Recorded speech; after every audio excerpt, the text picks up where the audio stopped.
young people are living in Nigeria. What do you make of that? Japa syndrome. Yes. Yes. Well, it is inevitable that if people don't feel that, if they feel like the economic future is dim, of course, people migrate, and that's a fact of life.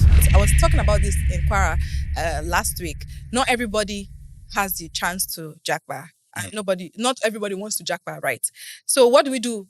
How do we know not everybody wants to jackpot among young people? Because the vibe I get Because is there are that people that have the chance to jackpot and they're still here. There are people like that. As much they're as they're in the looking. minority, as much as they're in a minority, there are people that would rather be here. The people who are here that don't have the chance to jackpot, somebody needs to take up that responsibility to make sure that we create an enabling environment for people to thrive so that they don't have to or they don't feel the need to jackpot.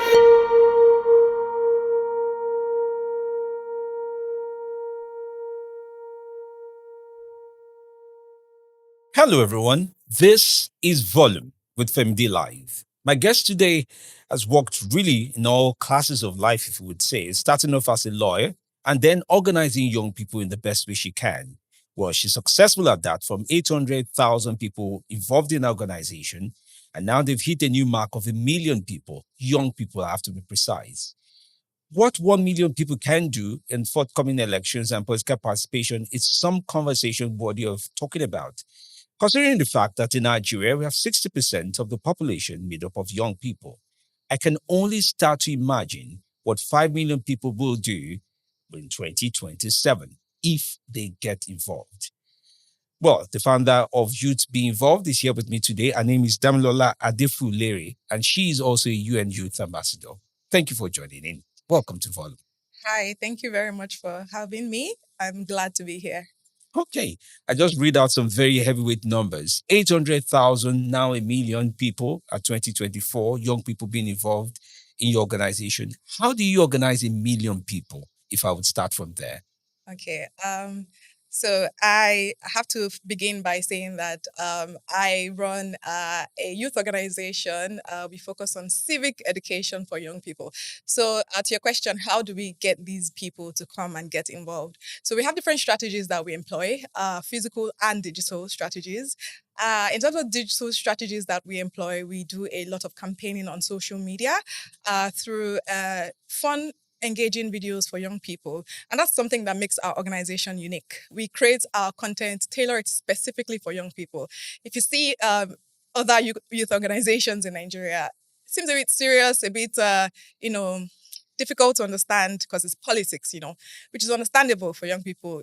It can be a bit tasking trying to break down difficult political terminologies and stuff like that. But what we do is break it down. We demystify politics, basically, and we make it fun. So that encourages young people to our page. So when we do eventually promote our content, we get a lot of feedback, a lot of engagement. And luckily, we've just been able to accumulate the numbers. And so that's just the digital space alone. So we also engage young people physically through our campus tours. So basically, we go to major universities around the country and we try to engage young people in those campuses. So we've been to the University of Ibadan, University of Lagos, and we've just concluded our tour at the University of Ilorin. And the University of Ilorin tour was actually quite special in the sense that we did not just focus on students from the University of Ilorin. We actually got people from other universities, other institutions, including polytechnics like Kwara Poly. We got them to all convene at the University of Ilorin, and we had debates across different universities, so inter-university debates, and that was very engaging and very productive. So we saw a high number of participation from the students. It was such an amazing event, and I would encourage every young Nigerian student to get involved, check out our page, and see if we're coming to your university soon. Definitely will be. You mentioned 3 universities now. Yes. I mean, Lagos, you've mentioned Ilorin. I watched a part of your clip of Ibadan. Yes. But it was quite interesting, quite a number of young people laughing and cheering Yes. about stuff and everything. Do you think in the Nigeria of today, young people are taken serious enough, despite the fact that they have numbers?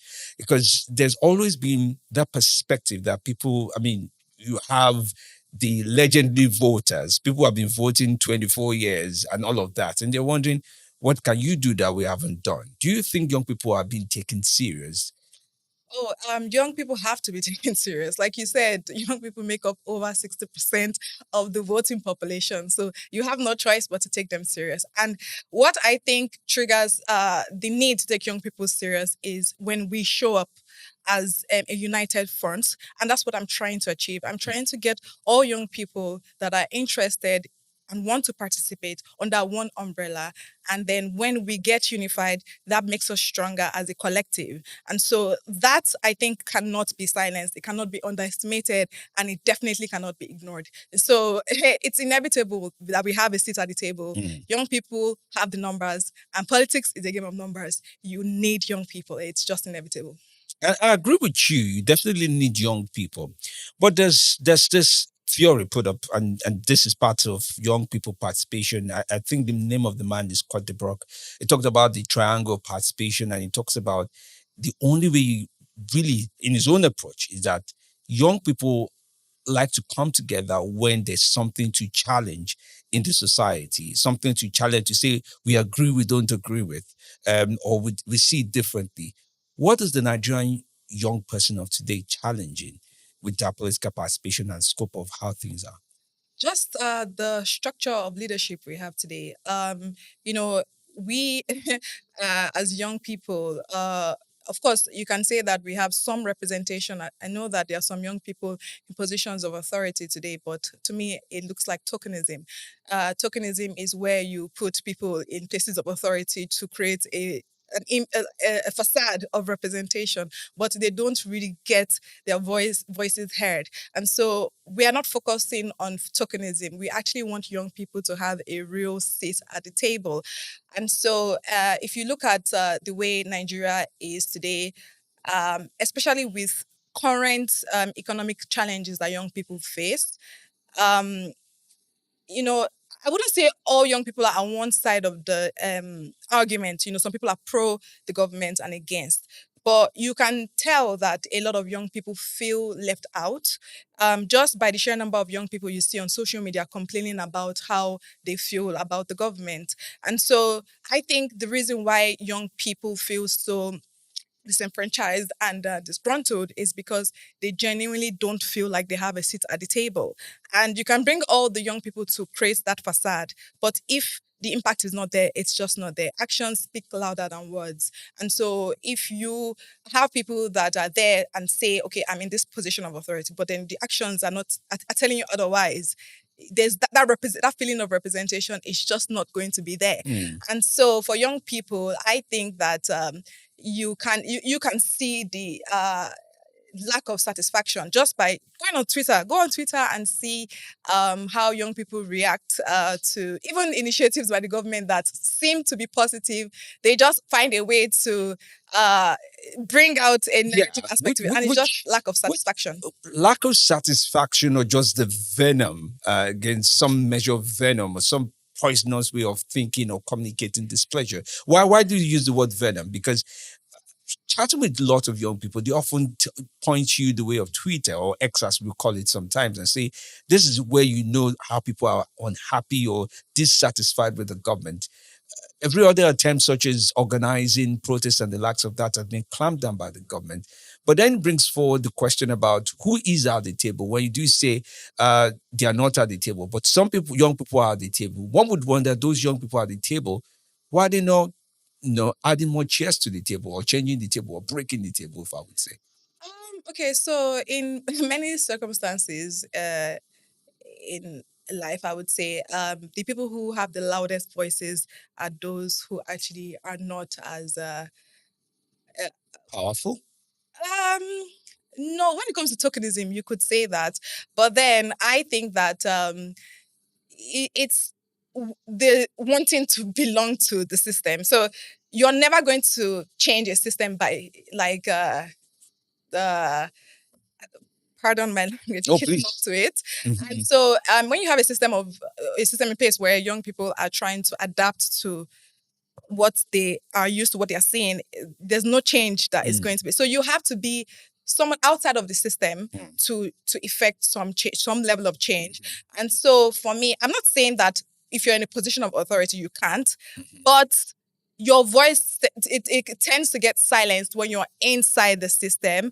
And it takes a lot of consciousness and you actually wanting to make a difference for you to stand out in the midst of people who might not want to. So, Yeah, yeah. which makes it quite interesting when one says, I mean, one of the things I've read a lot, and I'm one of those people who have been measured following on Twitter. I try not to communicate my explicit thoughts of what I think. Yeah. I like to read and enjoy watch who's being dragged and who's the draggies versus the dragged, in one way or the other. Yeah. And it provides some level of engagement and just to level up the room.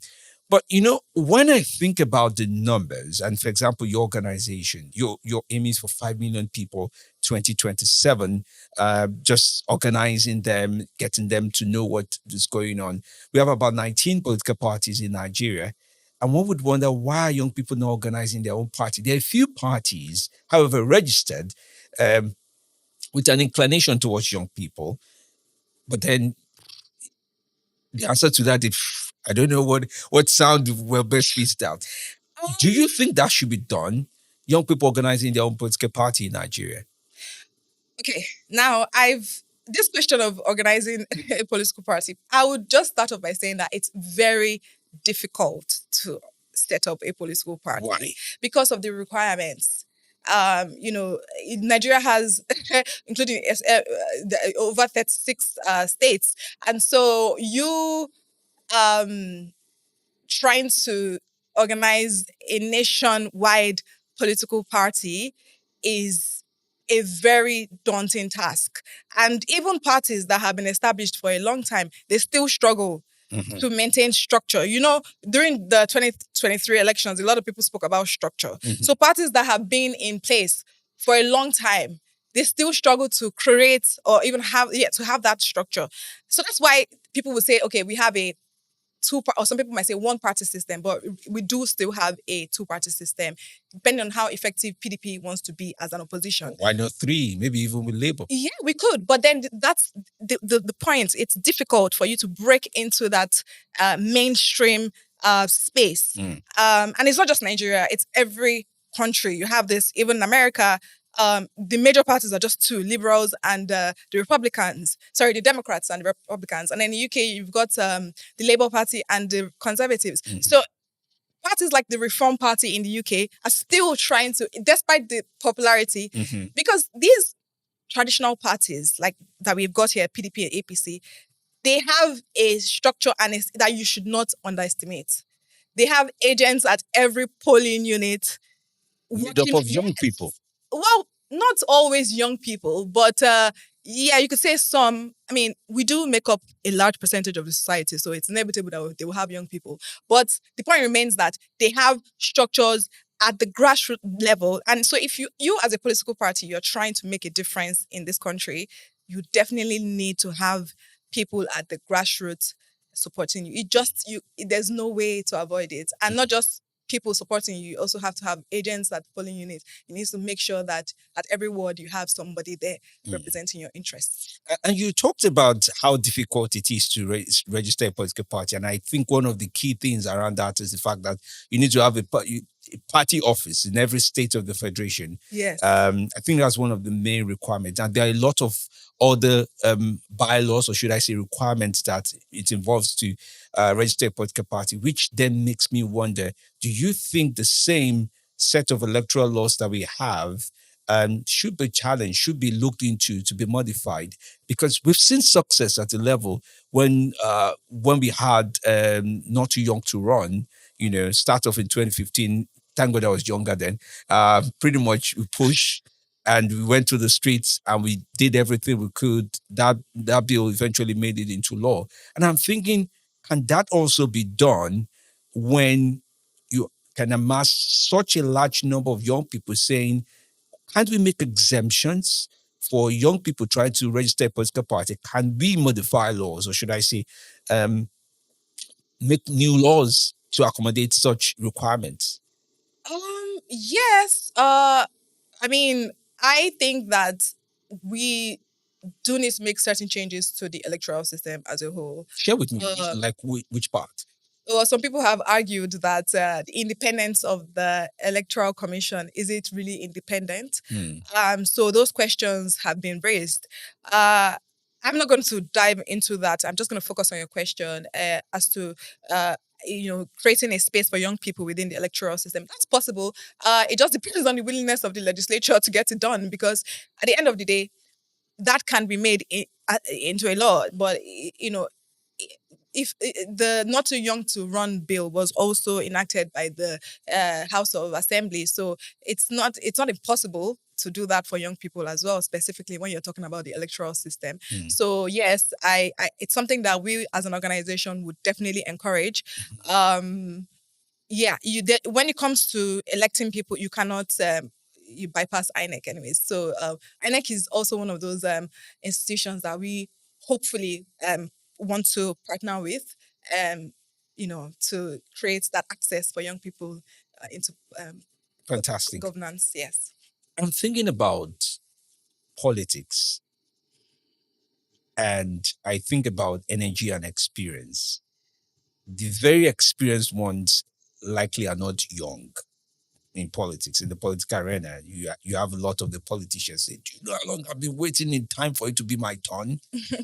And you have the very energetic ones, the young people like you and I, waiting. I don't know if I'm running for office through this statement, but I hope I'm not. But waiting to get their turn. And I think about the formal education that requires, and I mean formal education, not necessarily institutional education, but some formal education where somebody is taught about what it means to lobby, where somebody is taught about what it means to present an agenda, to have your own agenda, to have your own philosophy as a young person who hopefully wants to run for office. Do you think we have institutions like that? Or should I say, a system that educates specifically for politics for young people? That's why we have youth be involved. Of course, we're not affiliated with the government in any way, shape, or form. But we do want to make sure that we are the go-to when it comes to civic education and just enlightening young people on the Mm, importance, especially the importance of getting involved in governance and just your duty as a citizen. I mm, know that there are a lot of people that are they're not feeling so patriotic considering the economic challenges that we're facing. But we as an organization, we've recognized that and we've created some um, solutions mm, to that problem caused by economy. So if you have a situation when the economy is not doing great, you tend to see apathy when it comes to civic engagement. mm. There's that link between the economy and participation, and so we try to bridge that gap by creating systems for young people to learn how to be more to make more money, essentially. Yeah. Yeah, and so that can help to fuel their desire to become more patriotic. Let's talk about, I mean, youth be involved, your Yeah. organization, 2020 to date. I mean, we're in 2025, 5 years is no beans. Let me use, it's no beans. Yes, you agree with me. Say the words, you agree with Okay, me. I agree with You you. agree. It's no beans. Yes. It's not child's play, because I can imagine all the challenges that you might have faced and the very difficult areas in which you would have found your way through, including possibly being associated with maybe a political party, for example. People would probably have suggested to you, oh, is the daughter of somebody whose uncle is this, cousin of that, and the likes of that. How have you stayed out of that arena? Or have you been successful in staying out of that arena?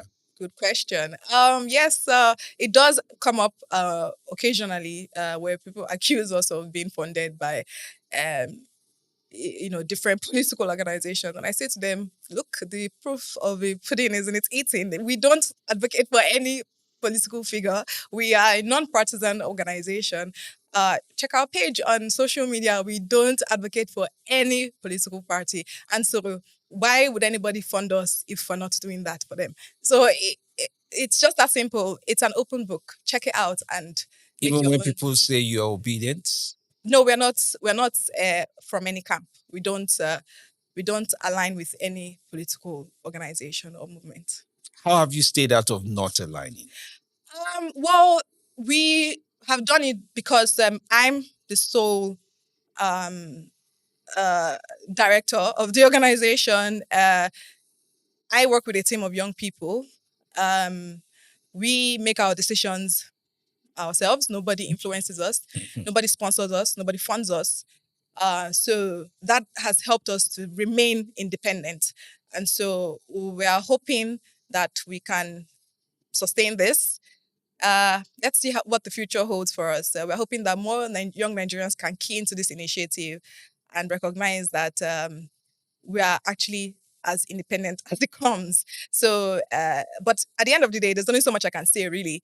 To it's up to every individual to believe what they want. But like I said, check out our page and see. Do we advocate for anybody? Do we? Do No, we? I Do know we? you don't because I've seen your Yeah, page and it's yeah, quite colorful, creative, and it's yes. quite. I'm wondering why did I miss out on some of the game shows when they were being done? And Okay.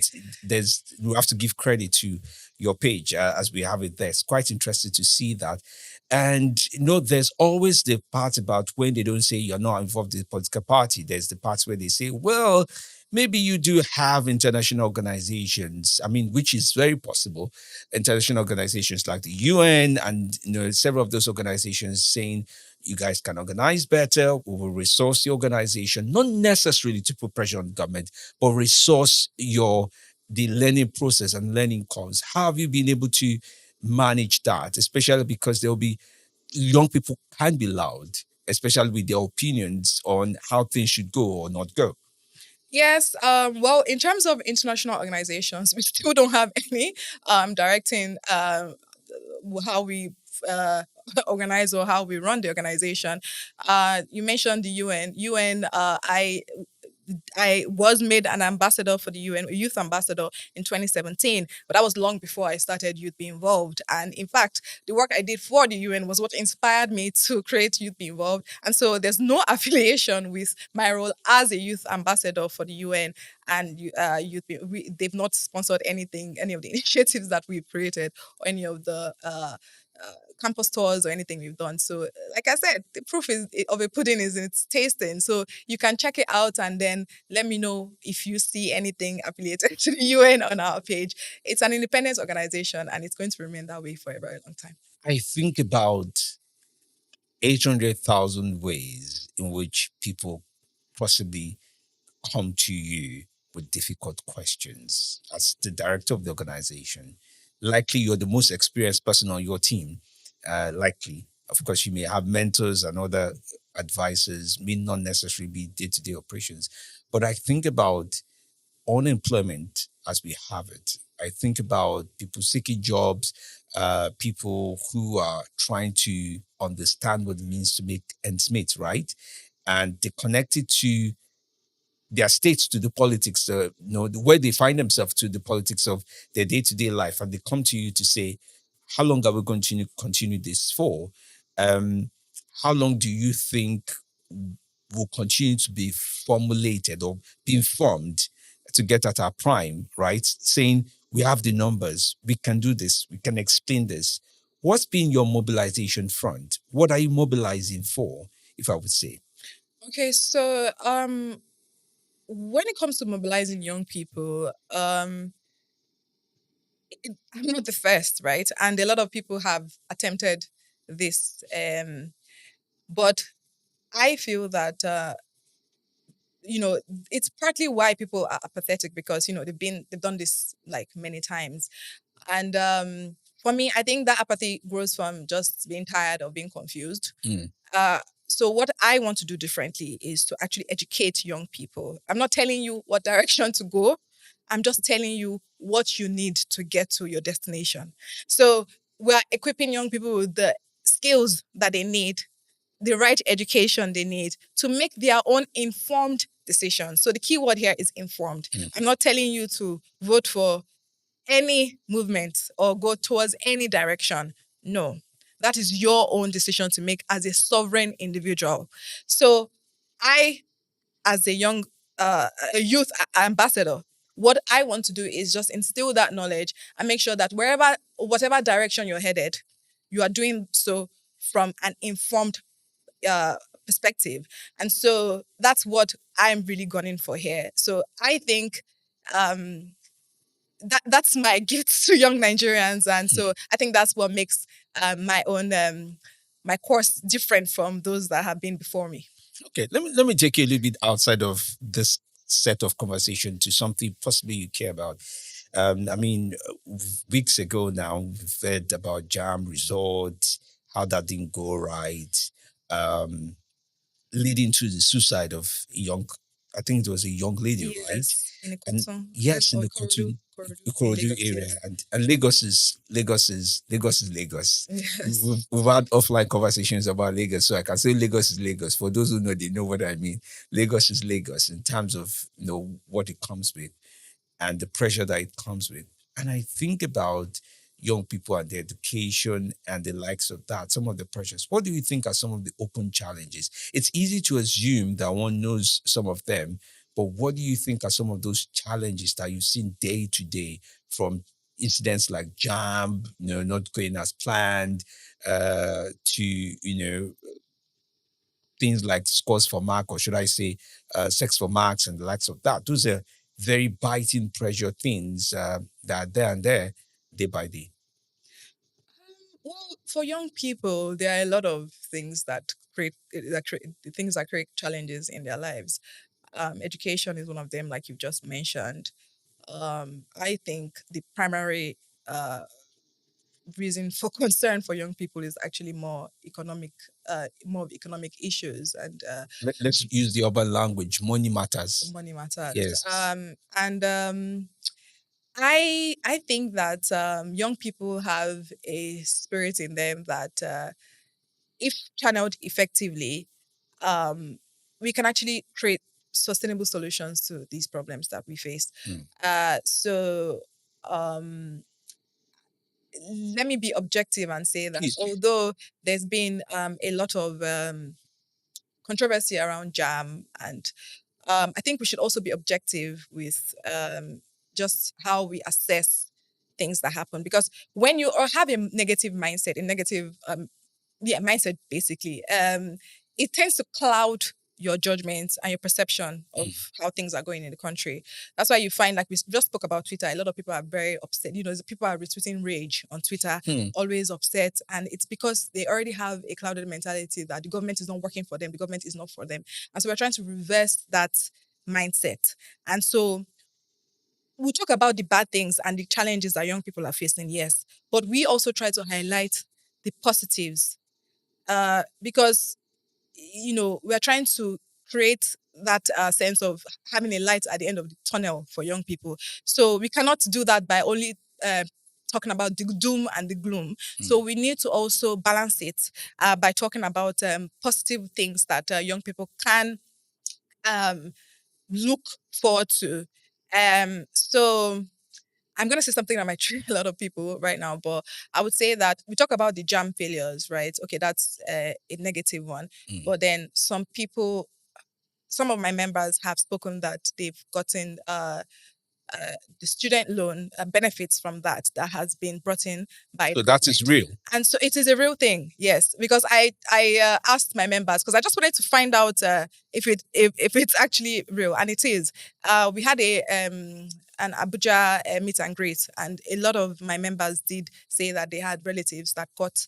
But then that leads us to a bigger question: is that okay? So if they eventually get this loan, how can they get jobs in the future to pay back? So yeah, Did anybody mention how they applied and got this loan? yeah. So they applied through the institution, and then they pay the fees to the school.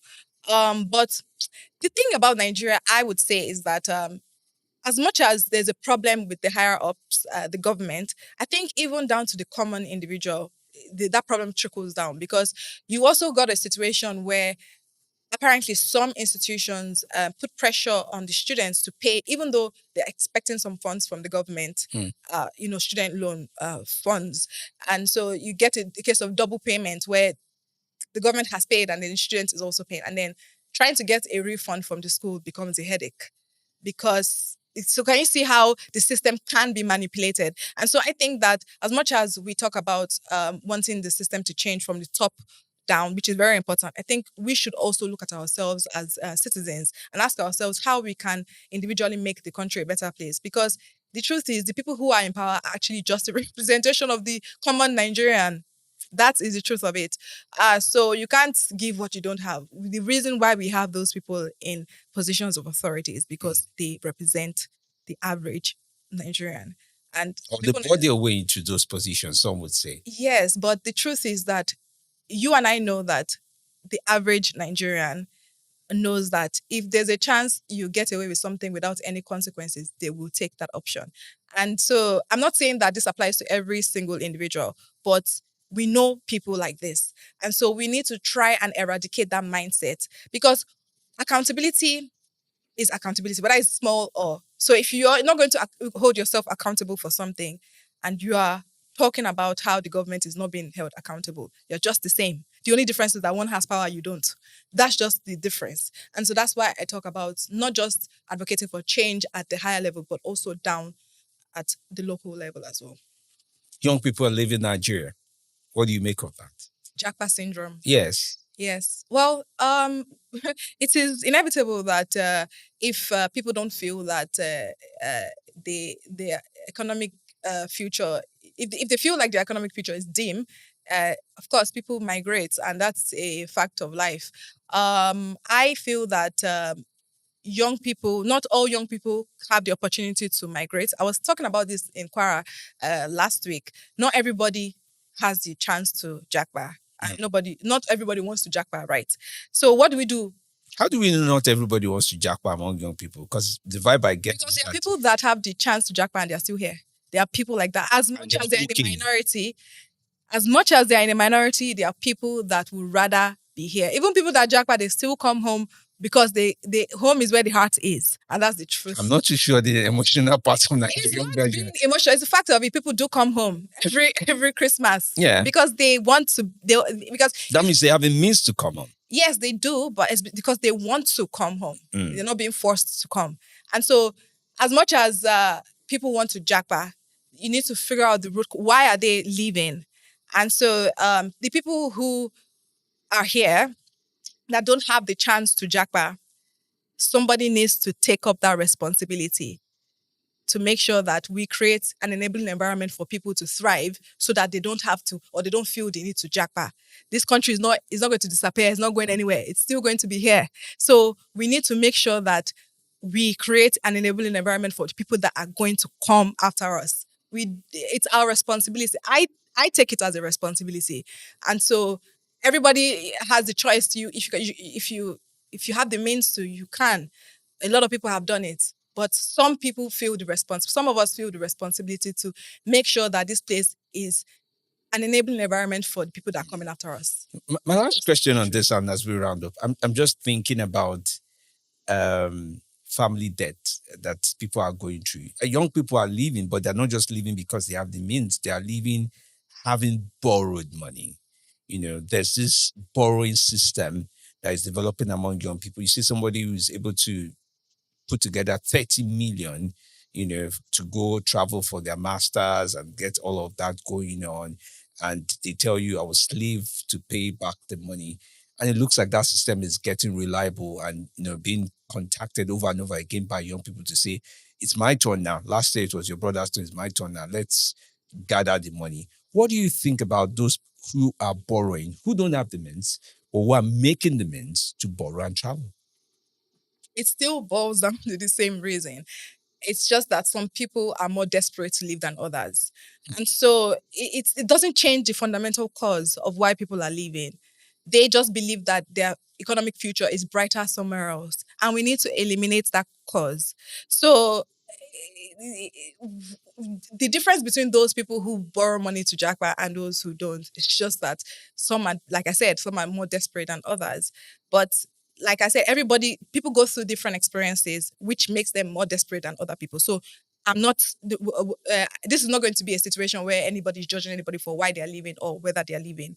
Some people just don't have that choice, right? But then I'm focused on the people who are willing to stay here and do the work of rebuilding Nigeria, because we don't have a choice. The country is not going anywhere, and there are still going to be people after us. People are born every day. So what happens to those people? They need to have a future, and that future must be created by people that are here now today. So that's my take on it. Thank you so much, Damilola Adeefulire, founder, Youth Be Involved. Thank you for coming in. She's also a UN ambassador. And that's it. This is Volume with Family Life. Still on, drop your comments. And yes, we created a super membership access for you just on the YouTube channel. Thank God we're growing.